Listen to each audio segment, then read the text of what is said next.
Hello student, RCE education of Bansur की online classes में आपका हार्दिक स्वागत है। आज हम 12th एजी बायोलॉजी क्लास में बात करेंगे जीन कॉस या जीन पुल।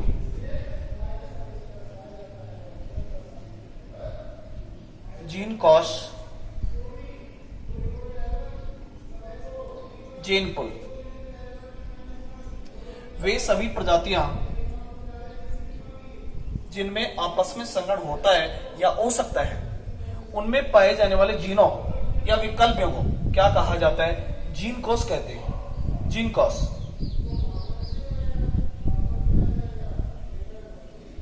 अर्थात इनमें एक प्रकार से पाए जाने वाले जीन या जीनों का समूह क्या कहलाता है? जीन कॉस कहलाता है। जीन कॉस को 3 भागों में बांटा गया है, ध्यान से समझेंगे आप। 3 भागों में बांटा गया है। एक प्राथमिक जीन कॉस,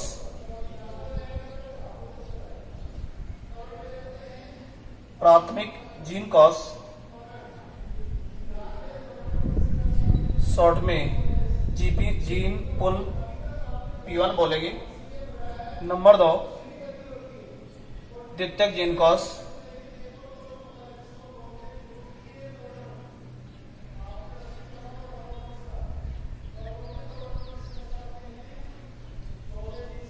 और नंबर 3 तृतीयक जीन कॉस।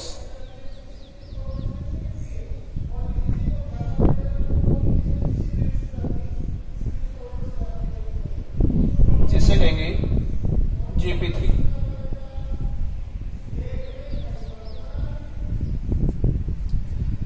सबसे पहले प्राथमिक जीन कोष की बात करेंगे।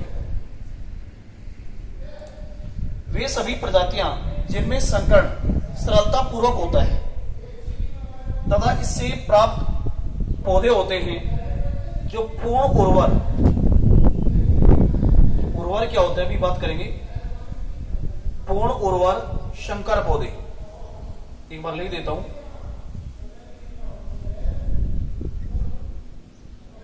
इससे प्राप्त पौधे होंगे आंशिक उर्वर,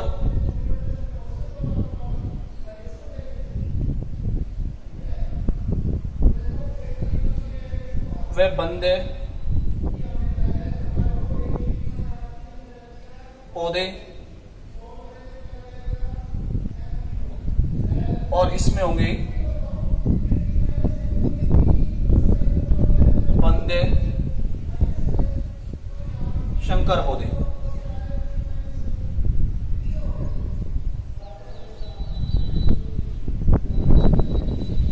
सबसे पहले हम प्राथमिक जीन कोष की बात करेंगे।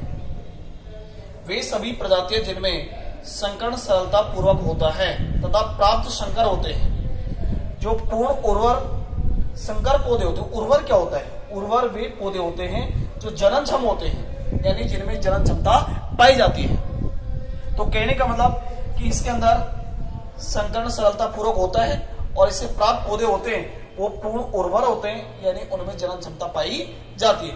उन्हें बोलते हैं प्राथमिक जीन कोष। नंबर 2 की बात करेंगे। द्वितीयक जीन कोष क्या है?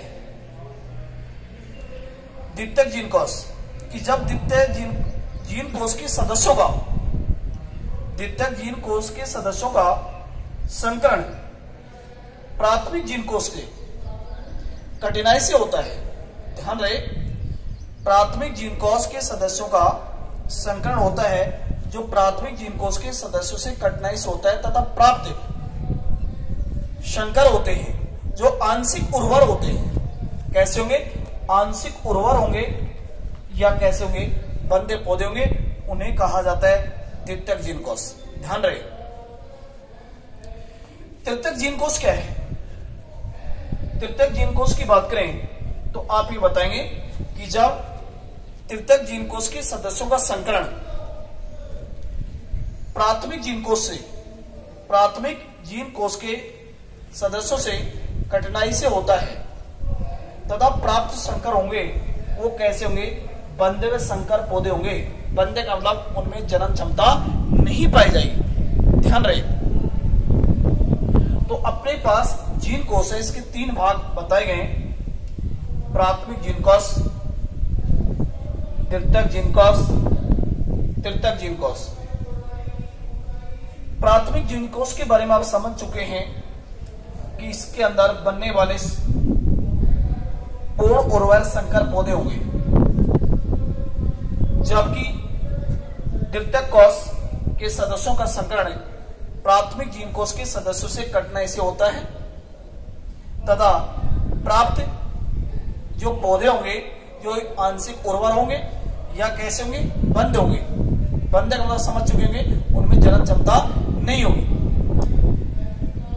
तृतीय जीन कोश की बात कर रहे थे कि जब तृतीयक जीन कोश के सदस्यों का संकरण प्राथमिक जीन कोश के सदस्यों से कटनाई से होता है, प्राप्त संकर होते हैं वो कैसे होंगे, बंदे संकर पौधे होंगे। तो ये अपना था जीन कोश या जीन पुल, जिनके बारे में प्रकार भी आप शायद समझ चुके होंगे। तो इससे आगे नए टॉपिक का कल अध्ययन करेंगे। तो आज के लिए इतना ही।